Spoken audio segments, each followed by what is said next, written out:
Aujourd'hui, je vais parler de, oh man, I do love all these new terms that describe old behavior in the workplace. And today's candidate for some riffing is, quiet vacationing. I mean, can you guess what my take on this would be? I do wonder.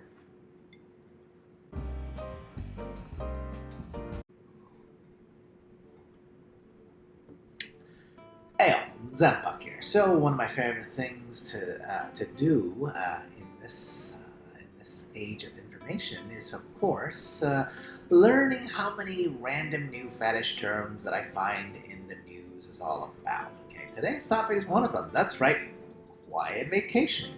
What the heck is this, right? I'll link the article below in the descriptions in case you want to see where the mainstream media stands. Okay. But who cares what the media tells you, especially on the subject of work and play? After all, the mainstream media definitely has a bias towards, keeping people who work to continue to work forever, ideally. This even applies to the people who write these articles. I'm especially cynical on this field because I do love me some people writing about how to make money when the writers themselves clearly, are not really that wealthy. Okay, so makes them real reliable narrators, doesn't it?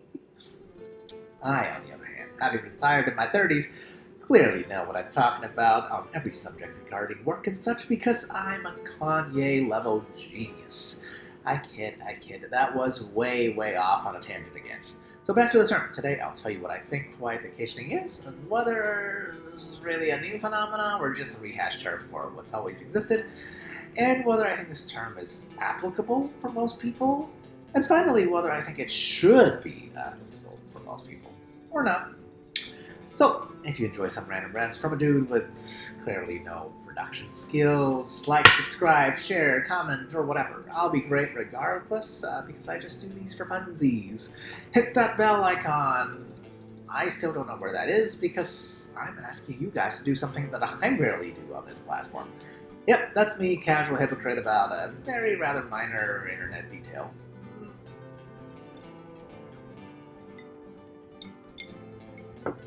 Okay, so what is quiet vacationing? It's, at its heart, kind of a very specific instance of workers goofing off. That's what I'd call it, right? It's basically taking a holiday without informing your superiors. I mean, is this actually new behavior? Oh my lord, of course not. Are you kidding me? People have been goofing off ever since having a boss became a thing. But quiet vacationing specifically actually do have some unique characteristics that I would say makes it at least rather modern. After all, the reason this is quiet is because the workers are using better technology to hide the fact that they're not actually working, okay? The article linked in this clip where I found this term uses two examples, right? Having your mouse move occasionally so it looks like you're working if you're being monitored on your work laptop, and scheduling messages to be sent off hours that makes it look like that not only are you working, but you're working at overtime type of hours too. Ooh, now these examples did make me smile a bit. I mean, what good is technology for anyway, if not to make our lives easier, right? And apparently all these productivity software that's come out in the past decade has just been repurposed to help people goof off more easily. Hey, I gotta give the workers props for ingenuity, right? So on this one, I would say surprisingly quiet vacationing can stand on its own. It is goofing off, but at least with a more recent, new century, new millennium twist at the very least. Okay, my next point now is this terminology, quiet vacationing, applicable to most workers? I'm going to go with absolutely not. Okay, for one thing, you cannot quiet vacation at all if you can't remote work, so that cuts out huge parts of the working population, right? Any blue-collar service workers, or even teachers, or anyone really that works in an old-fashioned company that hasn't bucked to the whole remote work trend, none of them can really take advantage of the new technologies that I'm talking about that makes quiet vacationing possible. So at best, this is relevant for a fraction of even white-collar workers. I mean, the thing is, though, even if currently it is only a minority of workers. Now, over time, more and more white-collar workers, I think, would probably be remote work possible or optional, right? So I'd say at least this term has potential to grow, right? Technology will only get better. Sure, that works both ways, right? It can help workers cheat their employers, but tech can also help bosses to keep track of their workers, right? The thing is, though, there are way more workers than bosses. And for anyone who's ever worked for middle management before, bosses aren't exactly the brightest bulbs in the world, okay? Despite what corporate literature might have one believe, okay? I'm not knocking middle management, by the way. They did let me get to that tier at some point when I was in that corporate world. So I think while quiet vacationing is a pretty recent term, this one might grow over time as it starts to be applicable for more and more of the population.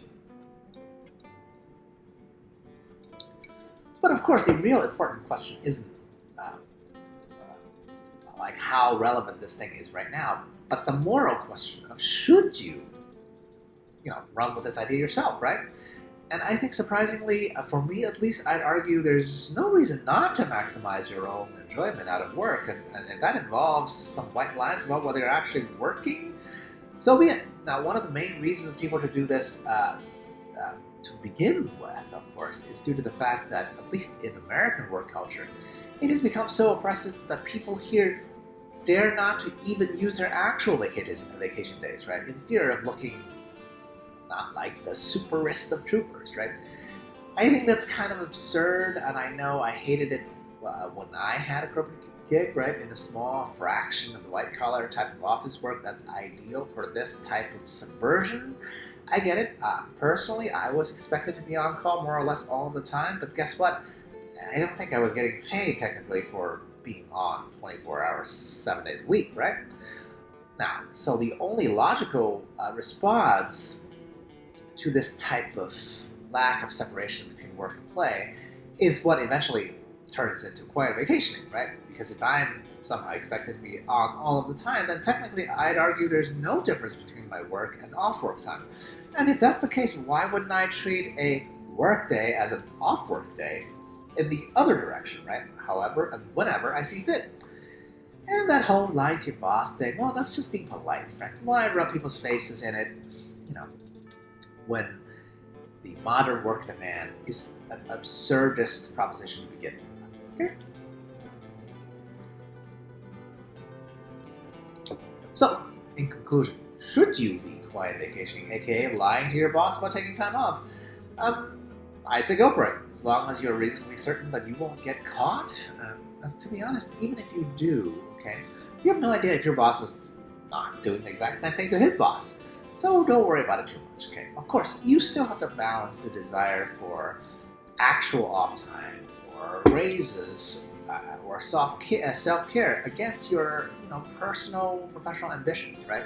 So there is no clear answer either way. But I tell you, I definitely would do this if I was still part of that whole world.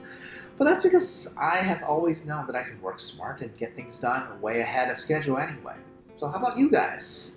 Do I get Olympic gold for the mental gymnastics that I just put you guys through? What would you guys do? Cheers. I'll approach it.